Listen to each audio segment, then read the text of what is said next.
আমরা আমাদের জায়গা থেকে শুধু কাজ করব এরকম নয়, আমরা কিন্তু পূর্বে অসংখ্য কাজ আমরা এই প্যানেলের যারা সদস্যবৃন্দ আছে তাদের দ্বারা বাস্তবায়ন কিন্তু হয়েছে। উদাহরণস্বরূপ বর্তমান ঢাকা বিশ্ববিদ্যালয়ের কেন্দ্রীয় গ্রন্থাগার যে রয়েছে 2023 সালের নভেম্বর মাসে একটি আন্দোলন অনুষ্ঠিত হয়, সেখানে আমি সহ এই প্যানেলের অনেকেই ছিলেন। সেই আন্দোলনের ফলে কিন্তু তৎকালীন মাকসুদ কামাল প্রশাসন এই ঢাকা বিশ্ববিদ্যালয়ের কেন্দ্রীয় গ্রন্থাগারকে অনেকাংশে সংস্কার করে এবং সেখানে কিন্তু এরপর থেকে ঢাকা বিশ্ববিদ্যালয়ের শিক্ষার্থীদের আপৎকালীন যে পড়াশোনার ব্যবস্থা সেটির মান উন্নয়ন হয়। এর পাশাপাশি ঢাকা বিশ্ববিদ্যালয়ের 5 আগস্ট পরবর্তী যেই সংকটটি ছিল সেটি হলো নিরাপত্তা ঘটিত সংকট। সেই নিরাপত্তার জায়গা নিয়ে আমরা কাজ করেছি। আপনারা সবাই জানেন গত বছরের অক্টোবর মাসে আমি মোহাম্মদ মাহিন সরকারের পক্ষ থেকে বাদী হয়ে একটি মামলা করা হয়, যেখানে 391 জন আসামিকে নাম উল্লেখ করে এবং অজ্ঞাতনামা 1000 জনকে রেখে একটি মামলা করা হয় শাহবাগ থানায়। সেই মামলার ফলশ্রুতিতে কিন্তু ঢাকা বিশ্ববিদ্যালয়ে সন্ত্রাসী ছাত্রলীগের আনাগোনা কমে গেছে।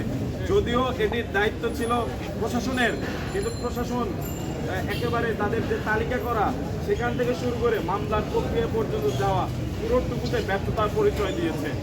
এটির দায়িত্ব সম্পূর্ণভাবে তাদের ছিল।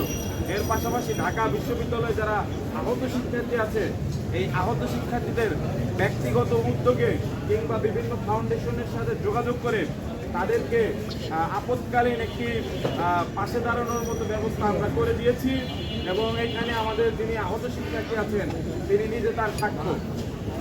এবং তার পাশাপাশি ঢাকা বিশ্ববিদ্যালয়ের যে শিক্ষার্থীবৃন্দ আহত হয়েছেন তাদেরকে বৈষম্য বিরোধী ছাত্র আন্দোলনের পক্ষ থেকে আমি মোহাম্মদ মাহিন সরকার এর উদ্যোগে হিরোজ অফ বিউ নামক প্রোগ্রাম আয়োজন করে তাদেরকে আমরা সম্মানিত করার সর্বোচ্চ চেষ্টাটুকু করেছি। এর পাশাপাশি ডাকসু আন্দোলন এবং পিলখানার ভেতর দিয়ে যারা লেদার ইনস্টিটিউটের শিক্ষার্থীবৃন্দ তারা যেন চলাচল করতে পারেন, তাদের যেন পূর্বের অবস্থায় অর্থাৎ 2009 সালে পিলখানা হত্যাকাণ্ড ঘটার পূর্বে যেমন সিভিল সোসাইটি সেই পিলখানার রাস্তা ব্যবহার করতে পারতেন, এখনও যেন ঢাকা বিশ্ববিদ্যালয়ে যারা শিক্ষার্থীবৃন্দ আছেন যারা লেদার ইনস্টিটিউটে লেখাপড়া করেন তারা যেন সেখান থেকে পাস করতে পারেন এবং তাদের যাত্রাপথ যেন সংক্ষেপ হয় সেই ব্যবস্থা কিন্তু আমরা করেছি। আমাদের যে সম্মানিত স্বরাষ্ট্র উপদেষ্টা আছেন তিনি কিন্তু এটি গ্রহণ করেছেন। অর্থাৎ আমাদের এই প্যানেলের যারা সদস্যবৃন্দ আছেন প্রত্যেকে ইন্ডিভিজুয়ালি বিগত সময়ে শিক্ষার্থীদের জন্য বিভিন্ন কাজ করে এসেছেন।